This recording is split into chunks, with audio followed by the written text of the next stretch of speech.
Joining me now, obviously everybody knows I'm a gigantic fan and have been for a long time. Jason Whitlock, he is the host of the Fearless podcast.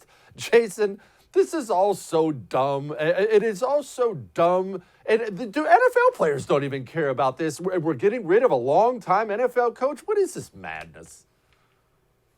Jesse, off that long list of people that you rattled off that he offended, you left off two of the most important.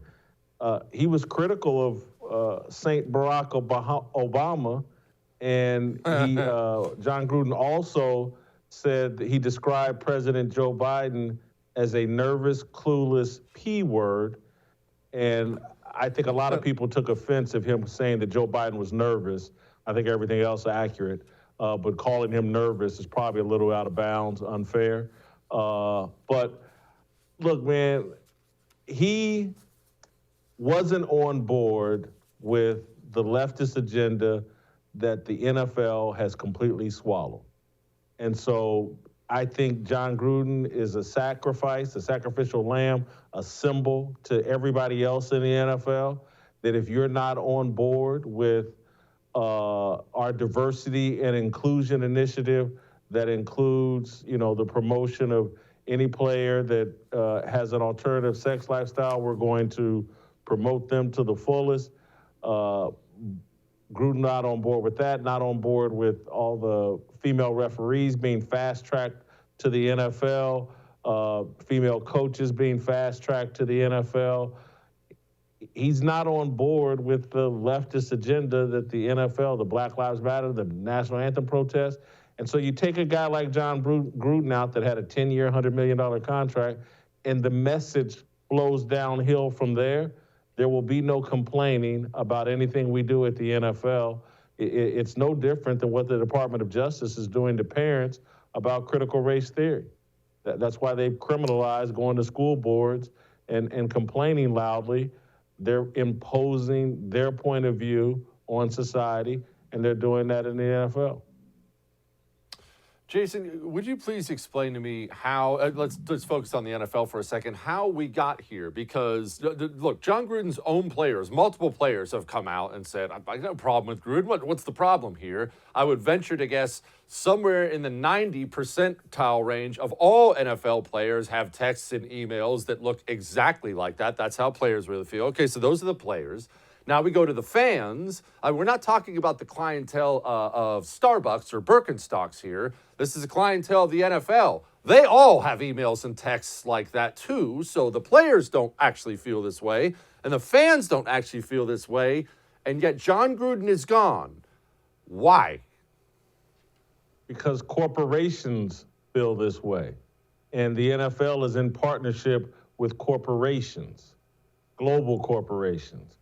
Nike is the strongest influence in all of sports. It dominates the NBA. The NBA is actually the marketing arm of Nike. And Nike has turned the entire NBA, National Basketball Association, woke. And the agenda is to turn the NFL into the same kind of woke propaganda machine as the NBA. And this has been the long war that they're winning. Now everybody can see it. But Colin Kaepernick and the kneeling in 2016, that was just a Trojan horse to take over the NFL and install a woke narrative and agenda and point of view to the National Football League, which is the most powerful force in popular culture.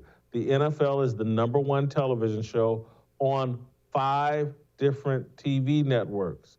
And so when you have that kind of cultural force and might behind you, of course the left wants to take that over and wants to be in charge of that.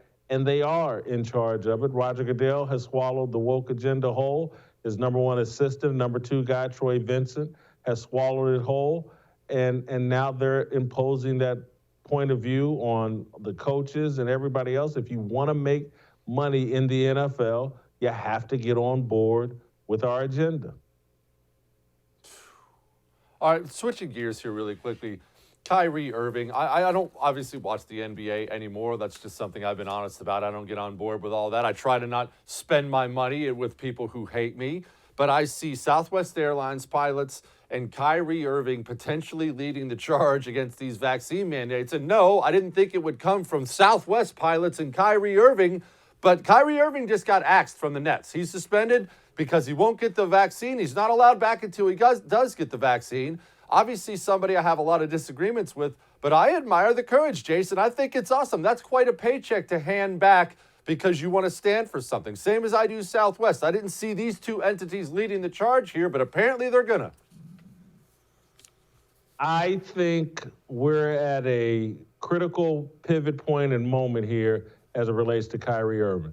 Is he going to stand up and be the authentic version of Muhammad Ali of his generation? Muhammad Ali defied the administration, the government, the power structure, and refused induction into the NFL draft. Whether you agree with it or not, it was a courageous moment. He stood against the establishment. Kyrie Irving in that exact same situation right now. The entire establishment is trying to force this vaccine mandate down our throats. I think he's the perfect person to stand against this. He's 29 years old. The vaccine is not for 29-year-old professional athletes. They're in peak condition. The vaccine is actually for 50-year-old fat guys like me. And we shouldn't be trying to jam this down the throats of young men and women who are in perfect health and are at virtually no risk to COVID. We can't be forcing these things down their body and injecting them into their bodies. We can't. That's not America. That's not American freedom. I hope that Kyrie Irving stands strong here. He has a chance to be more important than just a basketball player. We try to pretend like LeBron James is a courageous athlete and willing to stand up to the establishment. LeBron James is the establishment. I'm hoping that Kyrie Irving is the Muhammad Ali of this generation. Hey, thanks so much for watching The First on YouTube. If you liked what you saw, go ahead and like and subscribe. You heard me. Like it, subscribe. You'll get a lot more of it and a lot more of me.